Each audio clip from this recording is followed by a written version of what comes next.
আসসালামু আলাইকুম। Hello viewers, আজকে আমি আপনাদের সাথে নতুন একটি রেসিপি শেয়ার করব। আমি এখানে তৈরি করব করলার পাকোড়া।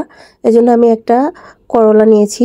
করলাটিকে আমি আস্ত অবস্থায় ভালোভাবে ধুয়ে নিয়েছি। এবারে মাঝখান থেকে কেটে ভিতর থেকে বিচিগুলোকে আমি ছাড়িয়ে নিচ্ছি। এবারে করলাটাকে আমি এভাবে পাতলা পাতলা করে ছোট ছোট সাইজ করে কেটে নেব। এবং যারা আমার ভিডিওটি নতুন দেখছেন এবং আমার চ্যানেলটি এখনও সাবস্ক্রাইব করেনি, তারা আমার চ্যানেলটিকে সাবস্ক্রাইব করে দিবেন। এবং যারা ফেসবুক পেজ থেকে ভিডিওটি দেখছেন, তারা আমার পেজটিকে ফলো দিয়ে রাখবেন এবং লাইক কমেন্ট শেয়ার করে দিবেন। আর পরবর্তী ভিডিও পেতে আমাকে অবশ্যই কমেন্ট করে জানাবেন। আপনারা যদি নতুন কোনো রেসিপি দেখতে চান, তাহলে অবশ্যই আমাকে কমেন্ট করে জানাবেন।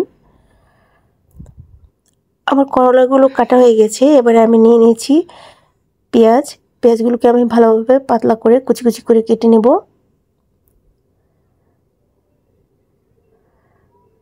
আমার পেঁয়াজগুলো কাটা হয়ে গেলে আমি নিয়ে নিচ্ছি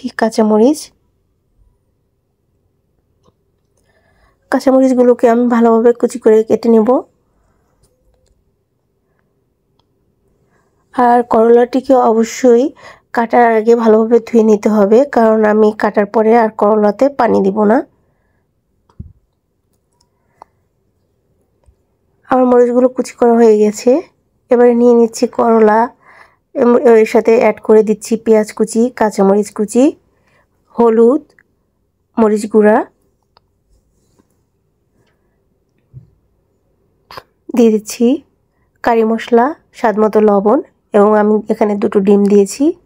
এবার এগুলোকে ভালোভাবে মিক্স করে নেব। এরপরে আমি দিয়ে দিচ্ছি পরিমাণ মতো ময়দা। আপনারা চাইলে আটা দিয়েও করতে পারেন। এবং আমার বাসায় বেসন ছিল না, আপনারা চাইলে বেসন দিতে পারেন। এবার ভালোভাবে মেখে নিয়ে আমি চুলায় একটি কড়াইতে আগে থেকে তেল গরম দিয়ে রেখেছিলাম। এবারে আমি সবগুলো ভেজে নেব।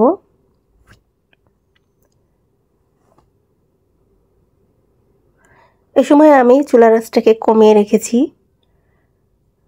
আর চুলার আঁচটা বাড়িয়ে দিলে সেক্ষেত্রে ভিতর থেকে করলাগুলো ভালোভাবে সিদ্ধ হবে না, কিন্তু পুড়ে যাবে। এজন্য আমি এ সময় মিডিয়াম হিটে চুলার জালটা রেখেছি।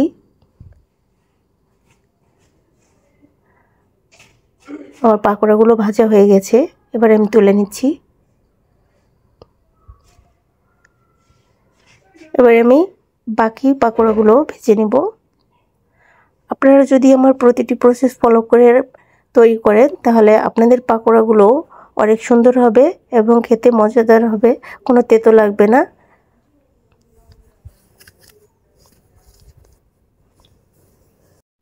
বাসায় মেহমান আসলে কিংবা বিকেলের নাস্তায় আপনি এই রেসিপিটি দিতে পারেন। এবং যারা করলা খেতে পছন্দ করে না, তাদেরকেও এই রেসিপিটি তৈরি করে দিতে পারেন।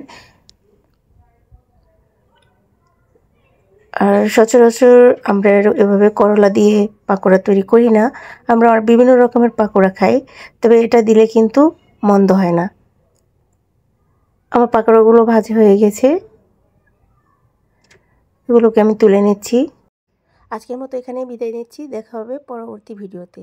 আসসালামু আলাইকুম।